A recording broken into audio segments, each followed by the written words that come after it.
A mulher só se torna tema de pesquisa se ela mesma começar a fazer pesquisa. Com esta frase da historiadora Branca Zilberleib, eu inicio o quarto e último episódio da série Gelope Cor-de-Rosa Choque.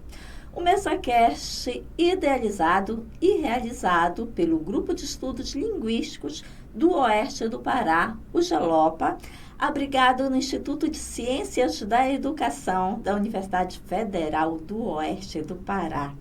Eu sou Ediene Pena Ferreira, professora da UFOPA e líder do grupo. Nesse nosso quarto episódio, nós vamos falar de mulheres que estudam mulheres.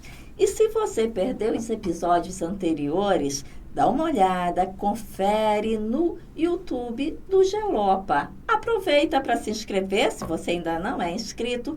Liga o sininho para receber as nossas notificações e acompanhar tudo que é produzido no grupo. Também não se esqueça de nos seguir nas redes sociais, de nos marcar nas redes sociais, curtir, compartilhar e divulgar nosso trabalho. O GELOPA, durante o mês de março, realiza o MesaCast Gelope Cor-de-Rosa Choque. O tema de hoje, Mulheres que Estudam Mulheres, traz uma discussão de Renata Cabral, que é uma mulher que estuda mulher. Ela fez um trabalho de dissertação analisando uma obra literária escrita por mulheres. Então, Renata, muito obrigada por você estar aqui conosco. Quero que você se apresente para o nosso público. Quem é a Renata? Eu que agradeço pelo convite de estar aqui participando, juntamente com vocês. Eu sou Renata, sou servidora aqui da Universidade Federal do Oeste do Pará. Atualmente estou na Pró-Reitoria da Cultura, Comunidade e Extensão e desenvolvi um trabalho de dissertação de mestrado recente, na qual faço um estudo na perspectiva discursiva, analiso um discurso de uma obra literária da autora Eneida de Moraes, que é uma autora paraense.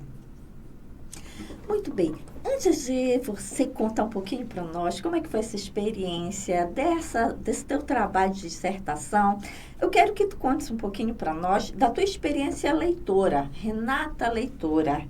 Você lia obras escritas por mulheres? Antes da Renata responder, eu quero perguntar para você que está aí nos assistindo, quantos livros escritos por mulheres você tem na sua biblioteca? Responde aí. Bom, assim, o meu percurso enquanto leitora, assim, que eu tenho recordação, eu fui passar a ler mulheres mesmo no ensino médio, a partir do ensino médio. Vale ressaltar que quando eu fiz o ensino médio, na época era ainda um ensino técnico, então nós não éramos muito incentivados para essa formação básica, Era mais para atuar profissionalmente numa determinada área. Então, eu me lembro que eu me deparei com leituras de obras escritas por mulheres, já quase concluindo o ensino médio, quando eu precisei me preparar para o vestibular, que inclusive foi a primeira vez que eu me deparei com Eneida de Moraes, que ela era, uma das suas obras era a leitura obrigatória do vestibular. Não só ela, como Lígia Fagundes Telles, Raquel de Queiroz. Então, foi aí que começou o meu percurso de leitora, lendo escritoras mulheres. E o teu trabalho, Por que escolher Eneida de Moraes? Você disse que conheceu já, no finalzinho do teu ensino médio, mas como foi o teu percurso no mestrado? E como foi o teu percurso na universidade também? Sim, quando eu fiz a graduação, logo quando eu entrei no curso de letras, quando nós começamos a fazer as disciplinas de literatura, ler alguns autores, demorou para que nós chegássemos nas mulheres, nas escritoras, e quando eu comecei a me interessar mais por Eneida de Moraes, foi quando eu li a obra dela, a Crônica Companheiras, em que ela fala assim de vidas de mulheres que viveram numa prisão durante a ditadura do Estado Novo e como essas mulheres elas conseguiram resistir diante de um momento tão repressor de grande censura, Então, já na graduação, eu passei a ter esse interesse especificamente nessa autora, e quando eu fui para pesquisa do mestrado, a minha escolha por Eneida de Moraes foi justamente por ela ter esse percurso de militância, esse percurso de buscar espaços, né, tão ocupados por homens, de não ter medo de arriscar, de realmente ir em busca daquilo que ela queria. E isso me fez cada vez mais me interessar por ela, além de que ela é uma autora paraense, pouco estudada ainda. E eu me lembro que quando eu fui fazer a entrevista do mestrado, uma das perguntas que me foi feita é por quê? Por que Eneida de Moraes? E a minha resposta foi essa, por ela ser uma mulher, por ela ser paraense, por ela ter esse percurso de luta, de não desistir e de que foi à frente de tudo aquilo que ela queria, sempre rompendo barreiras, preconceitos e conseguiu deixar o nome dela marcado na literatura paraense e também nacional. Você fez mestrado onde? Eu fiz na Universidade Federal da Paraíba. Você percebeu, assim, alguma resistência? Você disse que houve, né, essa pergunta durante a tua seleção, por que Eneida de Moraes? Mas quando você estava lá na universidade desenvolvendo essa tua pesquisa, né, a tua dissertação, você encontrou algum tipo de resistência pelo fato de você querer estudar, né, uma mulher paraense? Não, olha, por aquilo que parece, eu tive assim, uma receptividade muito boa, sabe? As pessoas ficaram assim, ninguém conhecia Eneida de Moraes. Como eu falei, quando eu comecei a pesquisar um pouquinho sobre a vida dela, sobre a sua obra, eu percebi que realmente ela ainda é uma autora pouco estudada, até mesmo aqui na região norte, né? E aí a minha pesquisa, ela traz até um certo ineditismo, porque dentre as pesquisas que tem, das poucas pesquisas que tem sobre Eneida de Moraes, é muito voltado para essa questão da biografia dela, né? De uma questão mais literária, né?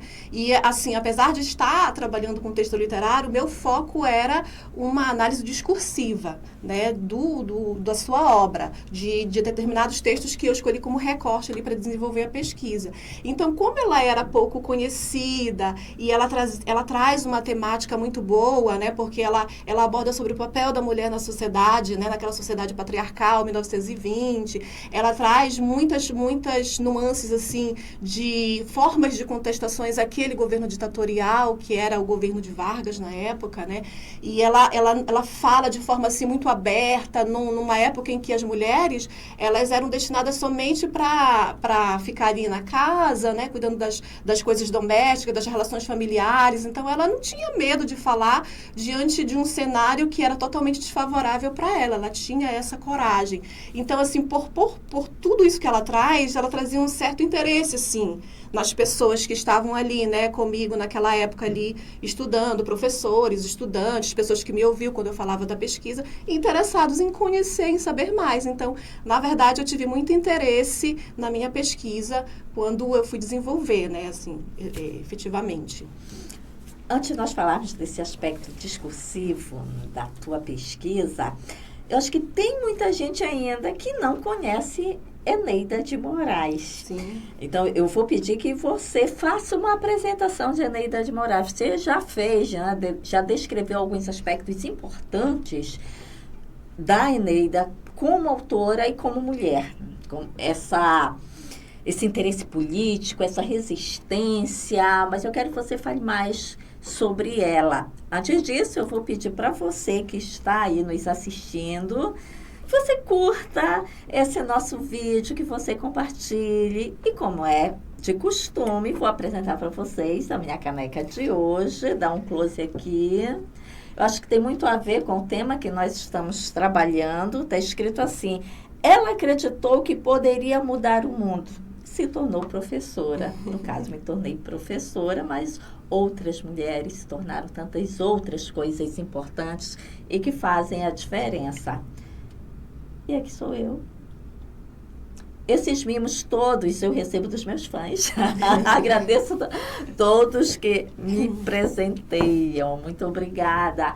Não esquece de curtir esse vídeo, compartilhar, divulgar, chamar as amigas e os amigos para assistir o vídeo. Se você perdeu os outros episódios, não se esquece de rolar o nosso canal, que tem aí a série Cor de Rosa Choque. Além dessa série, O Gelopa disponibiliza uma série de outros vídeos com temas sobre linguística e entrevistas também com muita gente bacana. Então, Renata, se você fosse hoje apresentar para os mais jovens, os que estão entrando na universidade, os que ainda estão na educação básica, quem foi Eneida de Moraes? O que você diria? Que traço dessa mulher você destacaria? Olha, eu vou procurar resumir, porque ela tem um percurso de vida assim, muito marcante, né?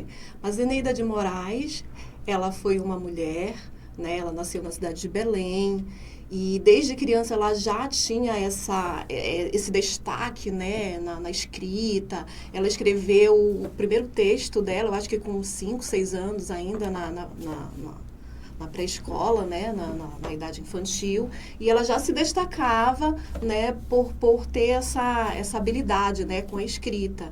E aí, depois que ela cresceu, ela foi para o jornalismo, e aí começou a escrever suas crônicas, já atuando no jornalismo, mas como ela sempre teve, assim, esse espírito libertador, né, para ela não conseguia se adequar àquele sistema patriarcal.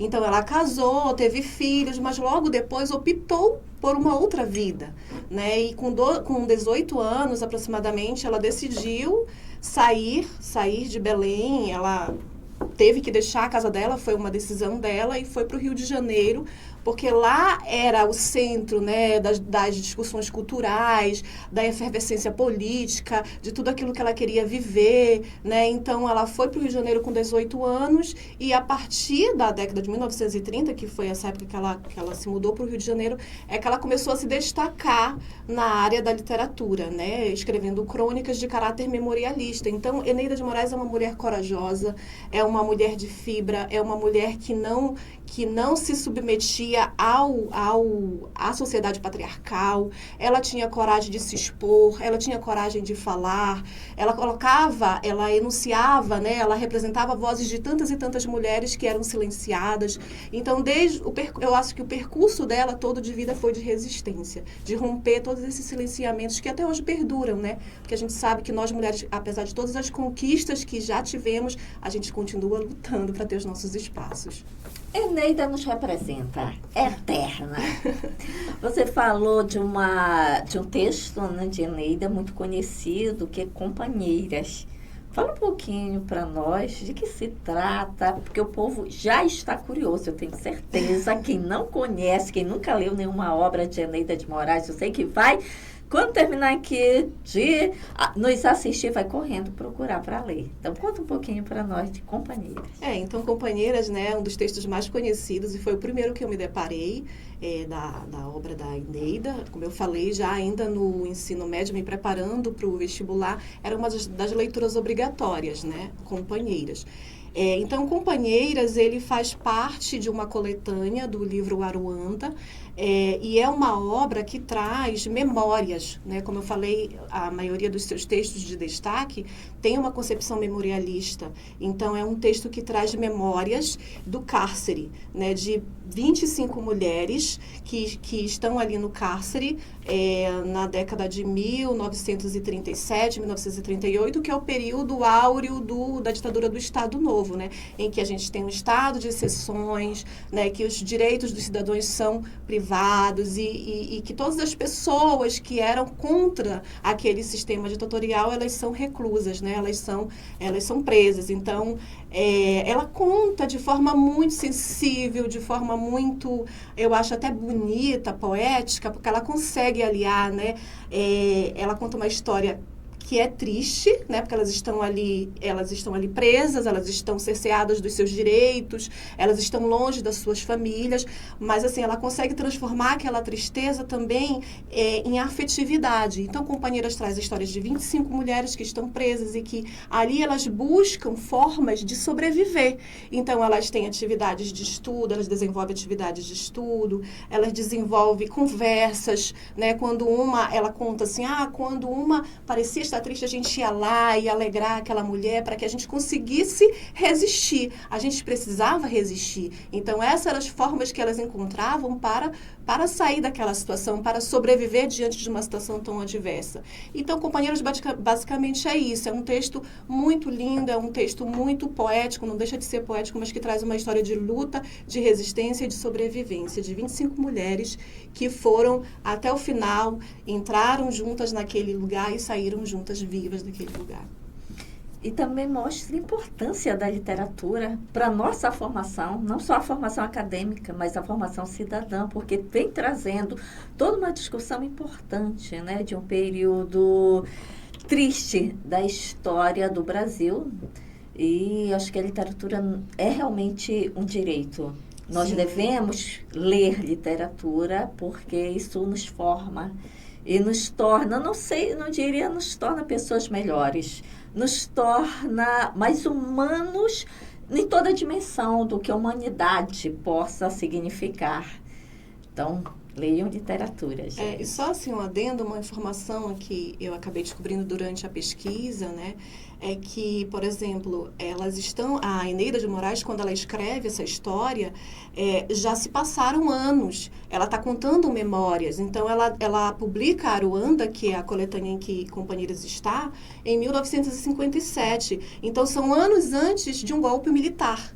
E mesmo assim, ela não tem medo de expor tudo aquilo, né? Porque aquilo ficou abafado, aquela história toda, ninguém conhecia. E passaram a conhecer pelo olhar dela, de quem viveu, de quem sentiu todas as dores, os sofrimentos, as resistências que foram precisadas ser implementadas ali. Mas, assim, ela está vivendo anos antes de um golpe militar, que ela sabe que tudo vai retornar novamente, mas ainda assim ela resiste, ela tem coragem e ela torna pública essa história.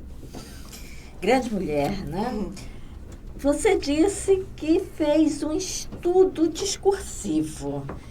Fala um pouquinho para nós sobre isso. Que teoria você utilizou? Como é que foi o teu trabalho? Quais os achados da tua pesquisa? E o que ainda pode ser feito a partir da tua dissertação? Certo. Eu trabalhei com texto literário, né? Eu fiz, assim, um mapeamento de toda a obra Aruanda, de Eneida, mas não só de Aruanda, de Banho de Cheiro também. Então, eu li 38 crônicas no total, que fazem parte dessa coletânea. E, assim, o meu recorte de pesquisa era investigar o discurso político de resistência presente nesses textos. Então, a partir desses 33 crônicas, eu escolhi 2 crônicas, que foi Aruanda e a outra que também conta um momento de prisão dela, mas um momento de prisão mais particular, que está na crônica Banho de Cheiro, que não tem título, que só tem crônica 16, mas conta um estado mais particular de prisão dela.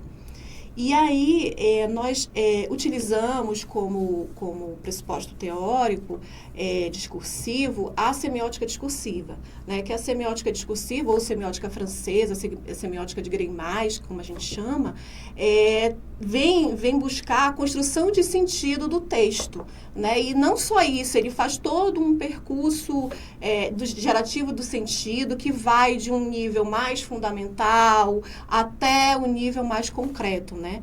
Então, a gente, esse trabalho todo, assim, traz, assim, os achados da pesquisa foram que nós observamos que esse discurso de resistência que há nesses textos, eles são construídos por meio de afetividades, que eles são construídos por meio de trocas, de experiências, de como esse sujeito ele consegue sobreviver diante de tantas adversidades através da união, da unicidade, e assim a gente foi encontrando, né, outras coisas também. Então, você acha que esses traços que você encontrou representam o feminino? Será que fossem homens ali, naquele contexto de que Eneida retrata? Será que nós encontraríamos as mesmas características ou esse traço da união, né, dessa interação é uma característica feminina? Eu acho que sim. Porque elas estavam numa ala feminina, né, de prisão. Nessa prisão também existia a ala masculina. Mas, assim, estavam ali figuras femininas diversas. Elas eram de diversas profissões. de datilógrafas, advogadas, médicas, domésticas, operárias, mas todas ali partilhando o mesmo pensamento ideológico. Então, acho que essa união se deu mesmo pelo fato de serem mulheres, por ter essa sensibilidade, por ter essa coisa de se ajudar mesmo, de não deixar que a outra enfraquecesse. Em passagens de companheiras, tem uma delas lá que está longe do... ela está longe do marido, ela não sabe onde o marido está, ela não sabe onde os filhos estão, então ela conta, a Eneida conta assim, até esqueci o nome da personagem, mas ela diz assim, a fulana conta as noites que ela passava com os filhos, e os filhos dela passam a ser os nossos filhos. Então, acho que essa troca, essa sensibilidade só se dá entre as mulheres mesmo. Não poderia ser diferente. Renata está aqui dando uma aula para nós, né? Já agradecemos por isso. E você pensa em continuar essa pesquisa, Renata? Que ponto você gostaria de continuar destacando numa pesquisa futura? Eu tenho interesse, sim, de continuar a pesquisa. Inclusive, na defesa do mestrado, me foi incentivado isso, né, de que eu buscasse desenvolver outros pontos, que eu buscasse aprofundar mais. Então, eu acho assim, porque na dissertação, no mestrado, eu foquei muito no discurso político, né? Eu não abordei tanto essa questão do feminismo, essa questão do discurso da mulher. Então, eu acho que isso é um caminho que pode ser aberto aí para uma futura pesquisa, com mais tempo para poder analisar e estudar e buscar outros caminhos. Eu iniciei esse vídeo com uma frase de uma historiadora, né, que diz que a mulher só se torna tema de pesquisa quando ela mesma começar a fazer pesquisa. É claro que o contexto de fala, né, da Branca Zilberleib é no contexto da história como ciência. Se nós formos observar a literatura, como você falaria da importância de se estudar autoras, mulheres, né? Por que é importante estudar? Por que é importante ler mulheres? Qual é a importância, não só academicamente, né, mas para a nossa formação mesmo e para a própria autora? Como você destacaria, como você incentivaria as alunas e os alunos que estão aí na graduação, no mestrado, no doutorado, né, para estudarem mulheres? Eu acho assim que se nós que somos mulheres, aí eu falo mais especificamente com as mulheres, se nós que somos mulheres não dermos valor para as mulheres, eu acho que dificilmente alguém mais não dará, né? Então, assim, nós ainda estamos buscando o nosso espaço. A gente tem lutas aí que são de anos e anos e anos, né? Então, até nos dias de hoje, são poucas mulheres na política, são poucas mulheres em várias esferas públicas.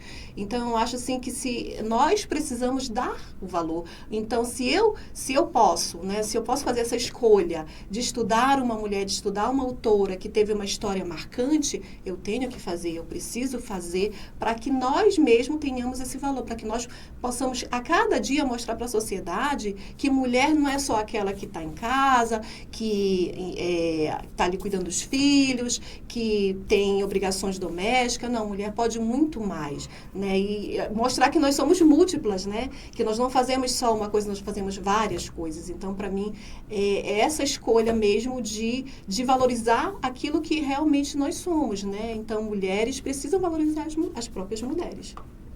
Muito bem, isso vai além de sororidade, né? Isso vai além, né, desse discurso. Ao longo do mês de março, no MesaCast Gelópia Cor-de-Rosa Choque, nós recebemos mulheres que discutiram temáticas diferentes, né? A maternidade, a academia, a mulher indígena, a mulher negra, e cada uma conta um pouquinho da sua trajetória. Eu acho que te olhando, eu acho que você resume muita coisa de tudo que foi discutido ao longo desse mês. Então, eu gostaria que você contasse um pouquinho da tua trajetória como mulher, desde a educação básica, a tua história de hoje ser mestre, ter uma profissão, ser respeitada na tua profissão e trazer todo esse conteúdo maravilhoso que você trouxe para nós. Então, tenho certeza que não foi fácil, não foi simples, né, conquistar tudo isso, e eu quero que você conte um pouquinho como é que foi essa tua trajetória, pelo fato de ser uma mulher. Eu vim de uma família, assim,